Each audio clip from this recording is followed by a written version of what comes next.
Assalamualaikum warahmatullahi wabarakatuh. Di video kali ini kita akan menganalisis cerpen angkatan 66 karya A.A. Nafis yang berjudul Robohnya Surau Kami. Selamat menyaksikan. Kita akan menganalisis dengan teori mimetik. Mimetis sangat dipengaruhi oleh pandangan mengenai konsep ide-ide yang kemudian memengaruhi bagaimana pandangannya mengenai seni. Plato menganggap ide yang dimiliki manusia terhadap suatu hal merupakan sesuatu yang sempurna dan tidak dapat berubah. Ide merupakan dunia ideal yang terdapat pada manusia. Ide oleh manusia hanya dapat diketahui melalui rasio. Tidak mungkin untuk dilihat atau disentuh dengan panca indera. Kita langsung ke teori mimetis cerpen Robohnya Surau Kami.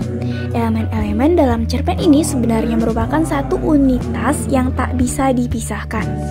Keberadaan tokoh kakek sebagai tokoh utama tidak mungkin hadir tanpa cerita dan peristiwa. Begitu juga perwatakannya dan perilaku yang inkonvensional yang tidak dapat dilepaskan dari rangkaian peristiwa dan tema yang dicuatkan pengarang. Sikap dan sifat kakek yang religius dan peristiwa yang mengejutkan merupakan simbolisme dari gambaran situasi sosial, kondisi moralitas, dan kondisi struktur sosial pada masa cerita tersebut dilahirkan. Lebih jauh, hubungan antara si aku, si kakek, dan Ajosidi dan perbuatan yang dilakukan adalah sebuah proses dialektik terhadap realitas yang terjadi. Robohnya Surau Kami. Dari tokoh sentral si kakek, pengarang mencoba mencuatkan pandangan masyarakat dan realitas sosial dalam konteks kereligiusan. Perhatikan penggalan cerpen berikut ini. Sebagai penjaga surau, kakek tidak mendapat apa-apa. Ia hidup dari sedekah yang dipungutnya sekali sejumat. Sekali 6 bulan, ia mendapat seperempat dari hasil pemunggahan ikan mas dari kolam itu. Dan sekali setahun, orang-orang mengantarkan fitrah kepadanya. Tapi sebagai garin, ia tak begitu dikenal. Ia lebih dikenal sebagai pengasah pisau, karena ia begitu mahir dengan pekerjaannya itu. Orang-orang suka minta tolong kepadanya, sedang ia tak pernah meminta imbalan apa-apa. Orang-orang perempuan yang minta tolong mengasahkan pisau atau gunting, memberinya sambal sebagai imbalan. Orang laki-laki yang minta tolong memberinya imbalan rokok, kadang-kadang uang. Tapi yang paling sering diterimanya ialah ucapan terima kasih dan sedikit senyum. Tapi kakek ini sudah tidak ada lagi sekarang, ia sudah meninggal. Dari cuplikan di atas diterangkan bahwa umat Islam yang taat kepada Allah memang sepantasnya berbuat demikian. Rajin beribadah, menahan amarah, berperangai baik, dan selalu menyebut nama Allah. Itulah sifat religius yang ada pada tokoh si kakek. Kereligiusannya menjadikan perhatian pusat dan menjadi tema dalam cerpen tersebut. Namun semua pandangan itu dibalikkan kejadiannya oleh Ajosidi. Dengan mengisahkan seorang muslim yang taat beribadah namun dimasukkan ke neraka karena menghiraukan kehidupan dunia, tidak peduli dengan sesama, terlalu sibuk dengan ibadahnya, kurang lebihnya terlihat dalam penggalan cerita berikut. Pada suatu waktu, kata Ajosidi memulai, di akhirat Tuhan Allah memeriksa orang-orang yang sudah berpulang. Para malaikat bertugas di sampingnya. Di tangan mereka tergenggam daftar dosa dan pahala manusia. Begitu banyaknya orang yang diperiksa. Maklumlah, di mana-mana ada perang. Dan malaikat dengan sigapnya menjewer Haji Saleh ke neraka.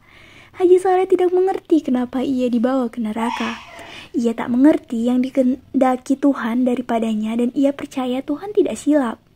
Alangkah tercengangnya Haji Saleh, karena di neraka itu banyak teman-temannya di dunia terpanggang hangus, merintih kesakitan, dan ia tambah tak mengerti lagi dengan keadaan dirinya. Karena semua orang-orang yang dilihatnya di neraka itu tak kurang ibadatnya dari dia sendiri. Bahkan ada salah seorang yang telah sampai 14 kali ke Mekah dan bergelar Syekh pula. Gambaran yang demikian tersebut di atas merupakan suatu paradoks kehidupan. Tak ada yang tahu maksud pengarang memberikan alur yang seperti itu. Namun itulah yang mungkin menjadi sindiran sosial bagi masyarakat kita. Bahwa hidup tak hanya untuk ibadah namun juga bersosialisasi. Bila sebuah hadis mengatakan, beribadahlah seperti engkau akan mati besok dan bekerjalah seakan kamu hidup selamanya. Mengapa pengarang memakai dua tokoh yang bertentangan karakternya dalam novel tersebut dan memberikan alur cerita mundur, kemudian tokoh si Aku memberikan kesaksian pada sebuah surau yang hampir roboh karena tak ada yang mau mengurusnya, bahkan kayunya dilucuti sedikit demi sedikit untuk kayu bakar. Hal ini terkait dengan realitas kehidupan pada masanya. Seperti yang kita ketahui tentang konsep religiusitas, di satu sisi menimbulkan kontroversi bagi seseorang yang hidupnya terlalu fokus pada ibadah semata tanpa bersosialisasi. Saking tak mau dikatakan sebagai orang yang terlalu banyak ibadah, tak mau memikirkan duniawinya, maka sebuah surau atau tempat ibadah malah hampir mati karena tak ada satupun yang mau memeliharanya. Dalam cerpen ini terdapat juga cerita berbingkai, yaitu cerita dalam cerita. Cerita tersebut diceritakan oleh Ajo Sidi kepada si kakek yang berisi bualan yang menyakitkan. Dalam cerita tersebut terdapat tokoh yaitu Haji Salim sebagai tokoh utama secerita anakan. Terdapat konflik, setting, dan penokohan yang komplit.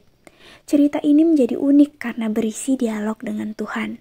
Sebagai cerita anakan yang menginduk pada cerita yang menginduk pada cerita pusat, namun cerita tetap utuh. Cerita ini diberikan pengarang untuk menekankan lagi dan lebih menghidupkan tema cerpen, yaitu konflik batin, tokoh utama, dan religiusitas sebagai setting dalam penyampaian tema cerita. Nah, itulah analisis cerpen karya A.A. Nafis yang berjudul Robohnya Surau Kami. Sampai ketemu di konten berikutnya.